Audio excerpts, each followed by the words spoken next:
Hey everybody, welcome to the Soulful Eclectic. It is me, your host, Diana Collins, and I want to say hey to everyone. Thank you guys for all the support. Again, as I always want to start off by thanking everyone that supports me and gives me feedback. Also, if this is the first time you're coming on and listening to the podcast, I want to say thank you to you. Oh my gosh, I appreciate you so much for taking the time out to listen to what I have to say.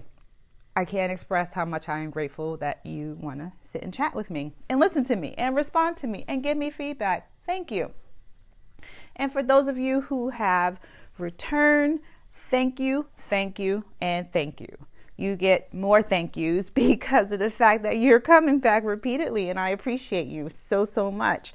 And I want you to know that I appreciate you. So thank you so much for taking the time out to come back and listen and chime in your 5 cents, because I think our cents are worth more. So 5, 10, 25, whatever you want to share.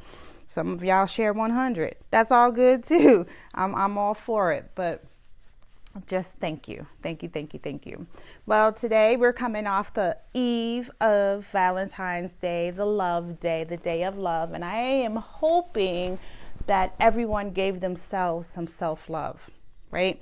Because we're so busy being givers and we're giving this and giving that. Sometimes it's time to take out some self-love. So for those of you, I don't want to call you single because you're not single, because you're dealing with yourself and loving yourself. So you're not single. Because it's you, yourself, and you, right? I would say I'm dating me, myself, and I.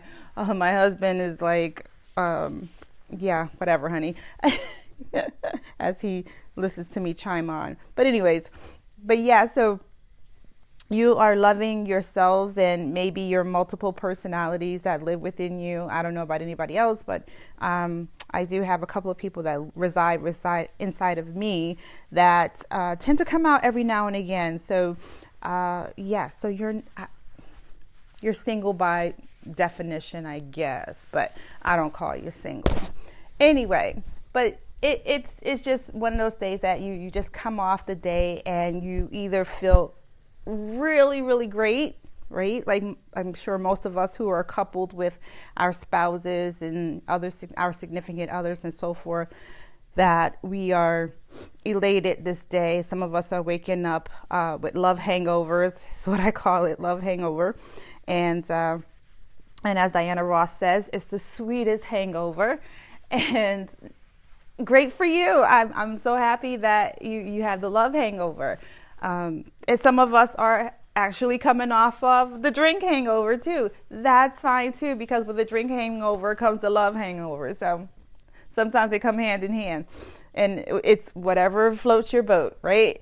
That's what I say. So there's no judgment, and the Soulful Eclectic podcast is a no judgment zone. You can be your authentic self however you present it, and that is okay with me. I actually appreciate you being your authentic self, so thank you. But I'm sharing today because I am sitting here folding laundry because life never stops, right? And doing the one thing my husband does not like to do is fold socks and match socks. It's against his religion, I believe, to match socks. But I got like a whole bucket full of socks here that I have to match. But I'm sniffling because my allergies. I'm not sick, thank God. I've been staying well, taking my vitamins. As I hope all of you have been staying well and taking your vitamins. Is really important that you do so. But yeah, so I've just been on this whirlwind about love and speaking on love and loving yourself, loving each other, taking the time out to spend with each other, have conversations and things and so forth. And as I am folding laundry, I came across this book that my husband and I wrote in. I think a couple of seasons, I think early in the season, like season 1, I talked about these books that my husband and I write in, and I think it came across at a great time right now because we're at a place where we're trying to figure out where we're going next, right? And that's not a bad thing. It's just reorganizing your life and getting yourself back on track. Not that we ever got off track. None of us really get off track. It's just that the trajectory of where we thought we were going has shifted just a little. And that's probably due to wind change or weather, whatever the case may be, right? And that, there I go using, military gun terms and weapon terms and whatever. But you guys get my drift, right? It's whatever takes us off course of what we originally planned. And sometimes that's okay. I don't think that's a negative thing at all. I never take that as a negative. I take it as a positive. My Pollyanna attitude is that if you are off course for whatever the reason, sit in that course and figure out why you are off course. Is it you? Is it something that you need to do before you continue? Is there whatever the reason, right? There could be a number of reasons why you have been tossed off this course for a short period, or sometimes it's a long period, right? Sometimes it's a long period. But I came across I Love Story journal that that he purchased some time ago. I think it was 2018, 19. I just remember we were on an Alaskan cruise, so that was the last cruise we actually had taken. So yeah, it was 2018. Yeah, 2018, because we went to Sedona in 2019. So 2018, we were in Alaskan cruise, and it was actually my birthday. And so he got these love journals, and I was like, wow. And it's actually journaling your love story. Now, yesterday being Valentine's Day, right? When you guys get this out, it'll be Thursday probably, but or maybe today. But it was Valentine's Day, so I put together like this beautiful collage with one of my favorite songs, and I love Whitney Houston's rendition of I Believe in You and Me, right? And I love that song because it just resonates with me. Every time I hear it, I think about us and our love story, and how we came to be and how we are to this day, and what we project for ourselves moving in the future, which we don't know. We can only make assumptions and make plans, right? And as my mom says, you want to hear God laugh, tell him what you plan, right? And I swear God laughs at me all the time, but it's okay, because I'm glad he finds humor in the silly things that I do. Because sometimes I sit down and I find humor in some of the things that I do. I'm like, oh, that was just ridiculous, Diana. Why did you do that? But anyways, journaling the love story, right? So I was like, wow, I totally forgot. Life gets in the way. You start working and doing other things, and you forget about these things. And I just saw it just now, literally. And I was like, wow, this is us. And it's just us unadulterated. And we didn't finish the book, which is another reason why I pulled it out, because I want us to finish it. My goal is for us to finish this book. And if you guys are in love with someone in a long-term relationship, even if it's just the love story of you, right? I challenge you to journal your love story from the day you met yourself originally, right? And I don't mean the day you were born. I mean the day you met you. Like you looked in the mirror and says, I want to get to know who you are. It could be, and it could be any day. It could be when you turn 20. It could be when you turn 30, when you turn 32, whatever the time frame that you can remember that you looked at yourself and you said you want to get to know the person that is in this mirror. Start journaling that love story. And then from there, I challenge you to, if you are in a committed relationship, and if you're not in a committed relationship and you're just flying through the day, journal that love story too, because it is a love story. It's a story of either love at its finest moment, or it's a journal of lust. What can I say? Because we all have those and can tell those stories of lust. So why not tell that story too? It's a great story. because I'm sure in the middle or in the end, somewhere along the line, you are going to laugh at yourself hilariously at the things you did during that time. And it's just, even if it's for you, it is just for you. But if you choose to share it, that's totally your prerogative. But it's for you. But just, I would say just journal it. It is so amazing the things you will reconnect with yourself or actually even learn about yourself. And I think that's what we all should start to do, is just learn ourselves. And I tell you, it took me till I started when I turned 40. Actually, it started when I was in my 30s, and I just didn't realize it was starting. So I would say probably 35, 36. I want to say, because I'm dating it back to when I got my first tattoo. And I actually got my first tattoo when I was 36. And I waited that long because I wanted to be sure. And you have all these negative annotations with it because of the stereotypes that you heard growing up. So you heard that people who have tattoos have no career goals. They're out in the street. They're shifty. They're, liars, thieves, etc., etc. Your body's your temple, blah, blah, blah. Right. And I don't discredit any of my body being my temple, because my body is my temple. I worship my temple every day. So what I put on my temple is really important. So I think of my temple as how the Egyptians wrote hieroglyphics on their pyramids. Right. So that's how I view my body. My body tells a story of me, and my tattoos tell a story of me. I digress. But that 36 is when I started to really, heard that country twang? Sorry. Every now and again, you guys will hear as I start to flow, my accent change. No disrespect to anyone. It's me paying homage to the many people that I've encountered in my life. So anyways, so that 36 was that epiphany that just was like, I'm going to live my life as I see it. Be it right, be it wrong, whatever. It's going to be me, my choices, my judgments, my rules, my way. And not set out to hurt anyone intentionally, because unfortunately, sometimes when you are discovering yourself, sometimes you can hurt the other person. And I say that saying, like, if you're in a relationship, because that has happened. As me discovering myself, my eyes are open, and your eyes will open to see other people that are around you in your life in a different light. And you will recognize that that's something that you do not want in your life, or someone you do not want in your life.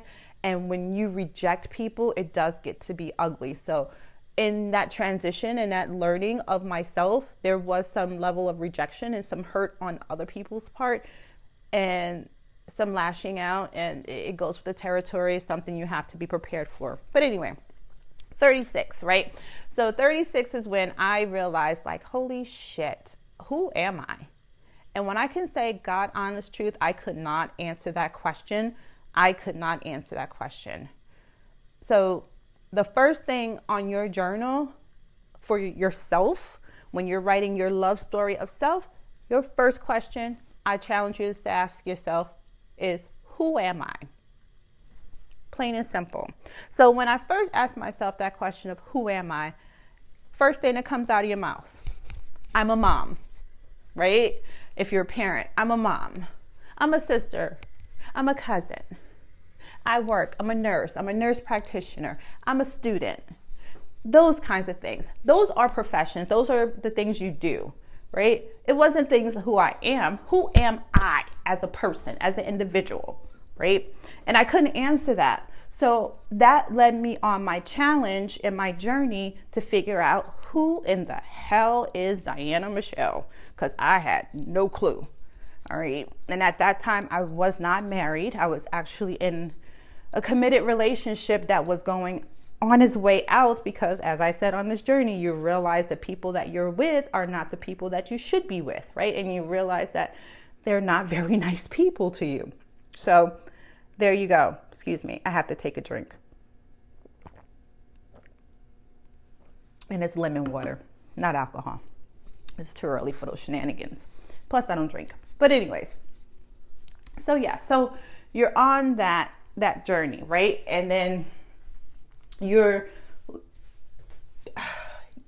figuring out who you are, right? And who is what is your foundation? Sorry, I just kind of started thinking about other things, and it's like, lost my train of thought. What is your foundation? What are you building on that foundation? Okay, so you're writing who are you, right? And then what is your foundation? What's your ground?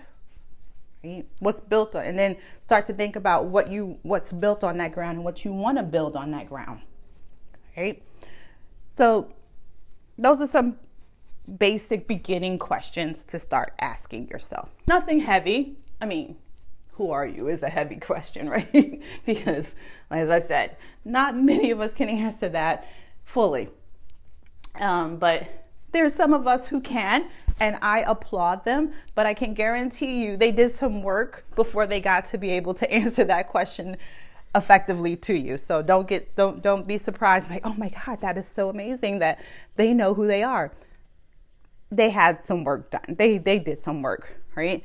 There's very, very few people who come out the gate who know who they are. And for those people, I applaud you. I really do.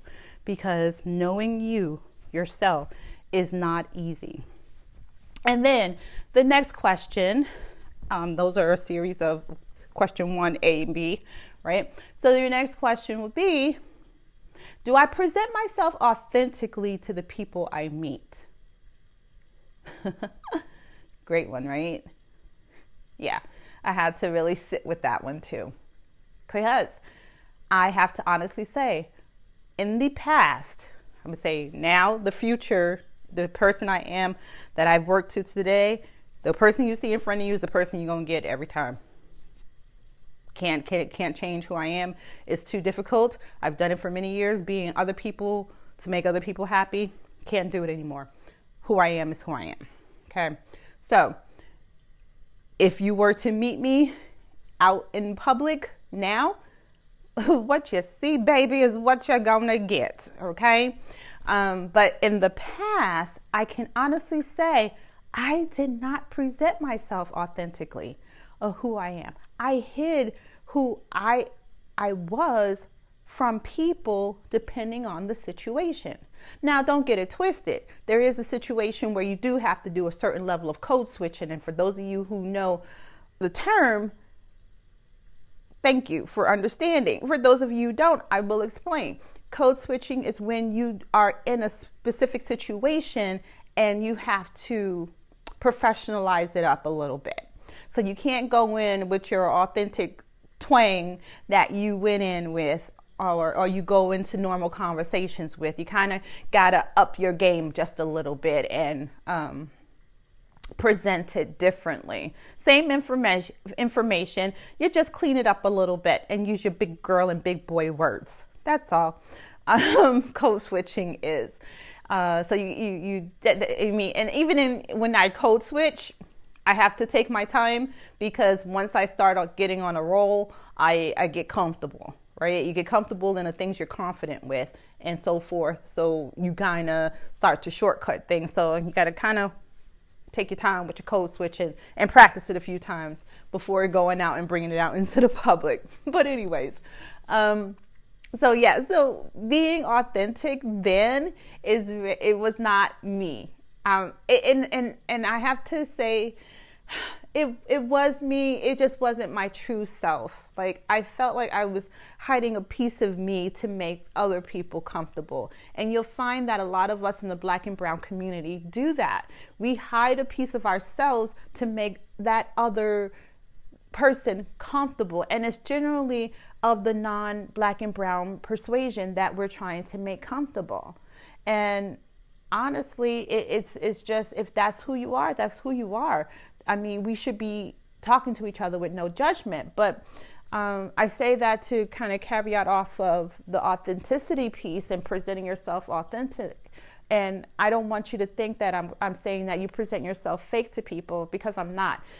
because that piece that you do show people is still a part of you and it is you, but it's not the true you that you want to present at that time. Well, maybe it is. And you know, I can't say yes or no because I don't know you, right?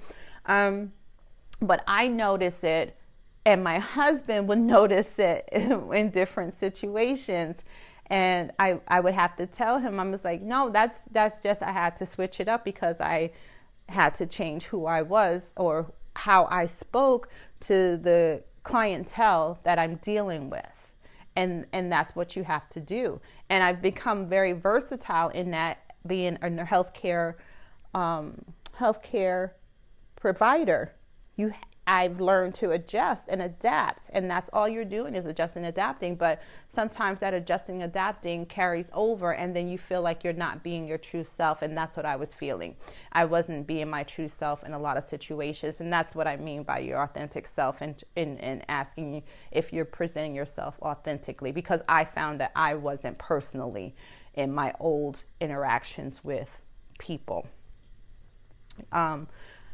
But that changed. Now, as I said, the person you meet, I've done the work, and I am doing the work because the work never stops. But the person that you meet today is definitely a different person than people who knew me from 10, 20 years ago. I'm not that same person. And you definitely cannot treat me like you treated that person back then, because the person I am now will not tolerate that. Whereas I tolerated the bullshit back then. Not going to happen. But anyways, but that's your second question. All right, then, you know, and then after you answer those two questions, right, then think about, sit with that for a while.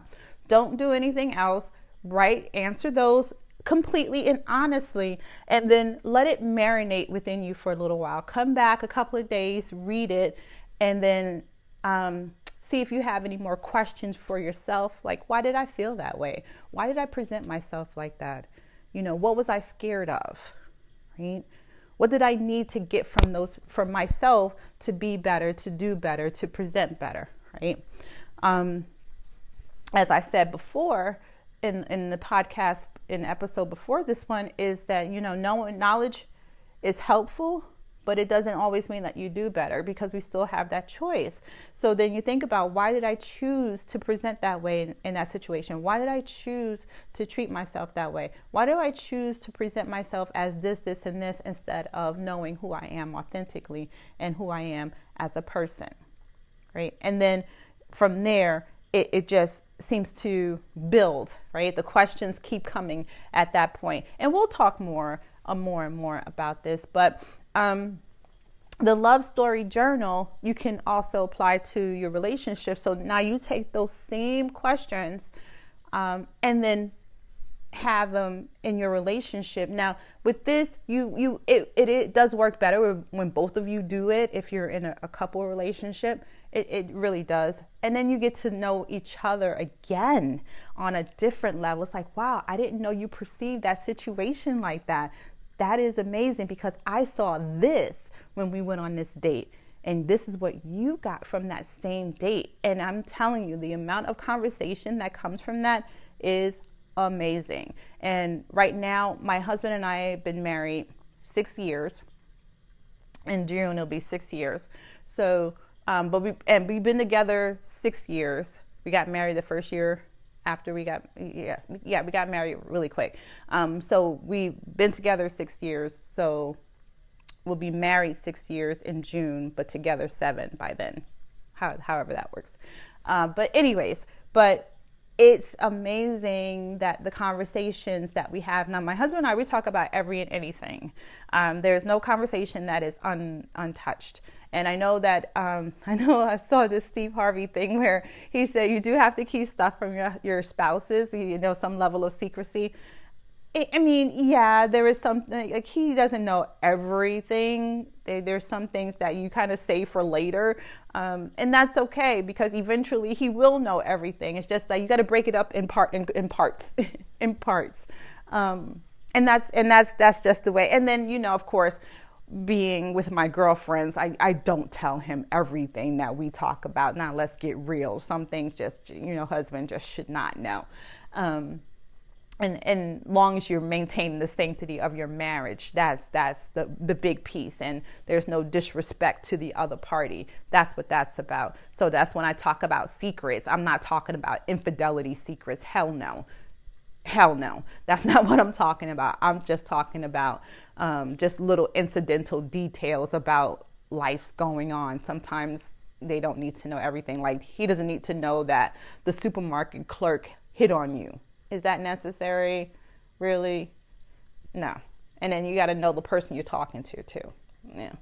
And I'm sure he doesn't tell me every time he gets hit on. I mean, he's a handsome dude. I know he gets hit on. He doesn't tell me, and that's okay. You know, we all need that little stint of an ego boost. It makes you feel good when someone else hits on you. Granted, no one's hit on me in a long time, but yeah, I don't know. It's okay. I'm all right with it. I digress.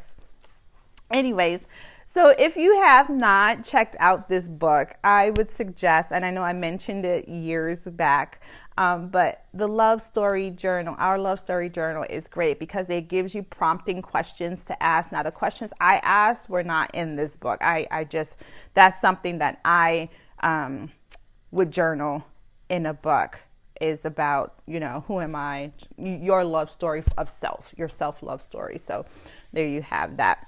But yeah, so that's that piece. And then, you know, I shared also the other book that we got, and I know I hate to go back, but like I said, I just came back to these books, and I feel bad that we never got to finish them. So my goal is to finish these books this year, and especially since I did the big thing and quit my job so I can build my creative world here. So I have time to do it, and I use that word that loosely, having time, because I honestly don't, but I have the opportunity to make time because my schedule is nothing like it was when I was working full time as in academia.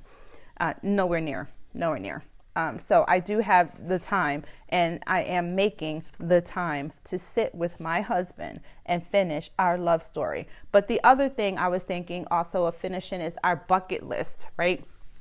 There's this lovely book, and you guys don't have to get a book. It just so happens he bought a book for us to work in, but you can also write your bucket list for you as an individual, your self bucket list, and also your bucket list for you and your spouse or you and your family. What is it that you want to cover? And this bucket list has like these prompts in it, which are great because I do sometimes need prompts. My brain thinks in abstract, so sometimes having something concrete is helpful, which is why it's really hard for me to finish this DNP, because it's very concrete and my brain is abstract and I'm all over the place. But anyways, but the bucket list is really great because it starts to also give you another thinking process on, gosh, where would I love to travel? Where would I love to live? Like right now, we're struggling with trying to figure out where we're going to plant roots because our children are older.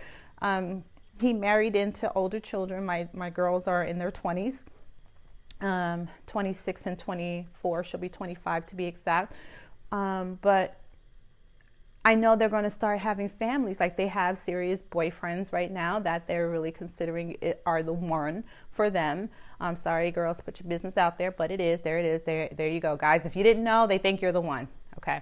But they feel like they're the one, and if they were to have children, that they can see themselves having children with these people. So I'm like, holy crap, now I really have to plant roots somewhere, because those of you who know me know that I am like the nomadic woman. I can pick up and move to another state in a heartbeat. I have yet to move to another country outside of military forces, but as far as me living and taking up residence in another country, I have never done that. And it is on our bucket list to live in another country. We just have to settle on what country. It'd probably be somewhere in Africa. But anyways, but yeah, so we need to sit down and figure out where the hell we want to live. Now, that's the thing. So that will probably take precedence over us discussing the bucket list, but it's also part of the bucket list because it's our place that we're going to plant roots. And I say roots because I want to be grounded, right? I don't plan to just be complacent and never go anywhere. No, I want a ground place, so that a home base, so that when we start to really get back into the traveling like we used to do, we have a home base to come back to.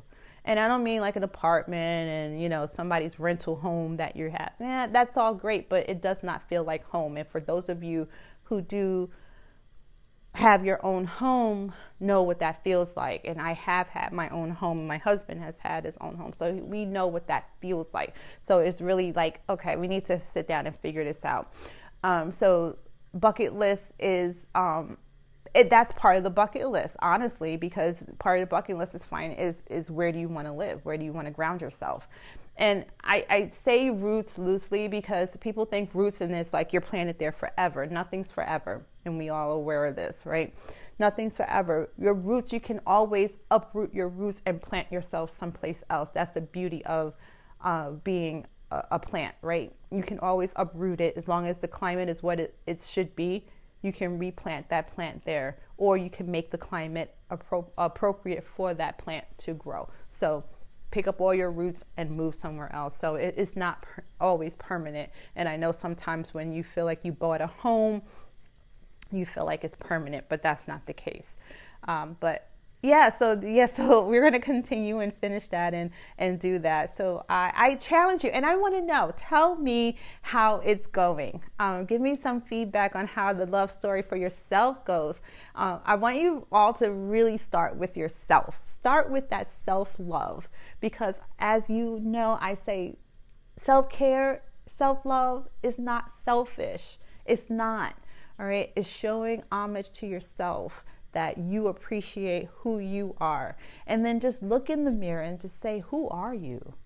Right? When I get up in the morning, it's silly. I look in the mirror and say, who are you today? Right? What do you want to accomplish today? Sometimes I go, I don't freaking know, because I really don't. I have like my hands in so many different pots that I don't know. And right now, I used to have my hands at 5 pots. 5 burners going, okay, stirring, flipping, the whole 9, right? And then I got rid of my biggest pot. My biggest pot was my full-time job. When I tell you that pot had me checking it every 5-10 minutes so it doesn't stick to the bottom of the food doesn't stick to the bottom of the pot, that was that pot. So you really could not leave that pot for a long period of time, if at all, because your food would burn. That's how my full-time job was. That's my analogy of my full-time pot. That cooking pot, that sauce, that stick, that roux that you're doing that you can't leave. You got to keep stirring. You got to keep your mind on it. You got to keep adding seasoning to it. You got to keep tasting it. That was my job. That was that pot, right? So the other ones were your accoutrements that go with it, right? Your side dishes that you got. Maybe you got your meat in the oven. That's your other big one. But with your meat in the oven, or for me, it's tofu. But with your protein in the oven, you got to go in and you turn it, maybe baste it a little bit, and then it's good for another 45 minutes or hour, depending on what you're cooking, right? So you don't need that much time on that one. That one is my doctorate degree, right? Because it just sits there. I go in, give it a little love, and then I come back to it. Go in, look at it, give it a little love, and come back to it, right? And then you have your accoutrements, your side dishes, right? Your side dishes, maybe you got to come back every 30 minutes depending on your rice. We eat brown rice, so that's a long cook, 45 minutes. So you go in, throw it in, and you're kind of stir it up a little bit if you're using a conventional way. And then you find if you're using the your rice cooker, then hell, you just throw it in, put the amount of water in, push the button, and go. You're good, right? That's my podcast, right? That's the podcast right there. You push the button and go. So then you got the rest of your side dishes, whatever it may be, right? Sometimes we got that pot of vegetables.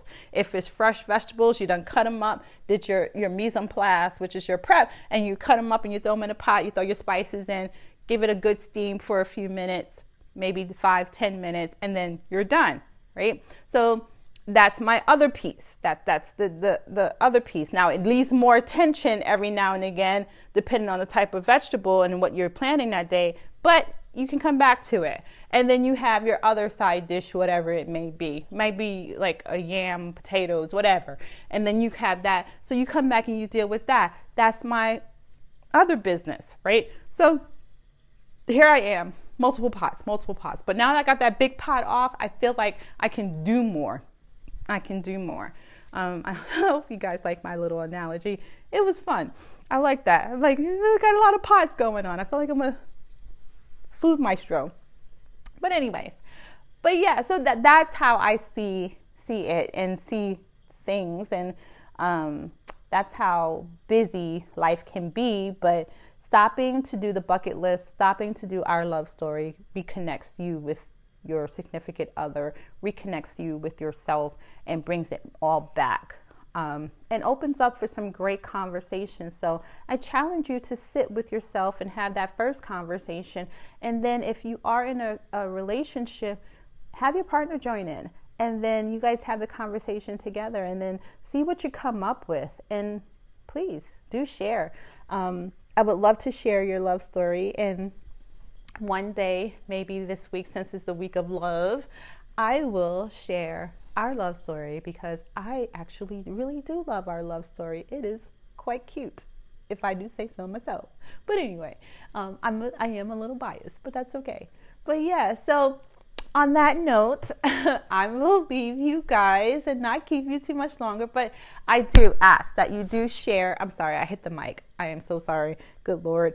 I do ask that you do share your stories and your interests, if you so choose, with me.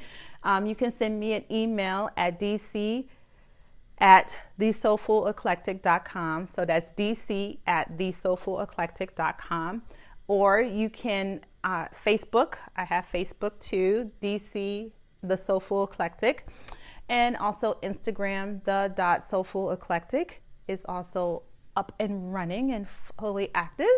And then also you can just go on the website and just drop me a line, shoot me your email. I would love for you to take a visit and visit the website. I really would appreciate it. I worked really hard on it and I love for your support. So thank you for that. And I love to thank my sponsors. And right now I have two really big sponsors, which are, can I get this right today? So my one big sponsor is Collins Education Resource Management, which is a tutoring service for healthcare providers or healthcare students who are going into healthcare professions, either high school or already in a program. They are there to help you sustain, and actually with a big focus on the Black and Brown community and English as a second language. So if anyone is struggling trying to master the heart, for instance, they will be happy to be of an assistance. They also do speaking engagements and lectures on workshops on health and wellness, diversity, equity, and inclusion, and also the biggest one, LGBTQ plus health and wellness and transgender healthcare. So that's their biggest thing that they like to go out and talk about, because right now that is our biggest issue, is having effective transgender LGBT health care in our cities. So Collins Education Resource Management, and you can reach them at collinseducationresourcemanagement.com, or send them an email and at education@collinseducationresourcemanagement.com. So it's education@collinserm.com is the email address, but you can always find them on the web.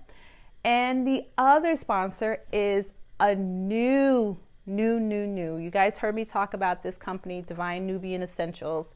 It's amazing. It is a holistic, all-natural, herb and plant-based skin and health care company that actually makes their products from home. And they add 100% essential oils to everything that they do. And it's amazing. It makes your skin feel amazing. I've been using it for 4 years now. My hair has grown immensely. So for those of you who have watched me on my podcast or watch me on Facebook or whatever, and see my hair did not start out that way. It was really short, and using Divine Nubian Essentials oils and hair products and skin products have just made a huge difference. So DivineNubianEssentials.com is the website, and you can reach them by email as well if you so choose. Their email address is beauty@DivineNubianEssentials.com. So, those are my two biggest sponsors. And if anyone decides and chooses and wants to be a sponsor on the podcast, feel free to reach out. You can reach out to me on the website, and I will definitely respond to you. And also, if you would like to be a guest on the podcast, definitely reach out and let's chat about it. I'd love to have you, because what's going to happen in the near future is we are building a YouTube channel. And so we will have a YouTube channel, and we'll be able to have these conversations live, which I cannot wait. So thank you again to all of you who listen, who come on, who share. I appreciate you. And thank you to all my future guests who are coming to spend time with me. I appreciate you, I welcome you, and I look forward to talking with you. So with that, I bid you all namaste. Take care of yourself and each other, and also look in on your neighbors. Just say hey if you like them. If you don't like them, pray for them and keep moving. You don't have to speak to them. All right, you guys take care. Much love to you all. Peace.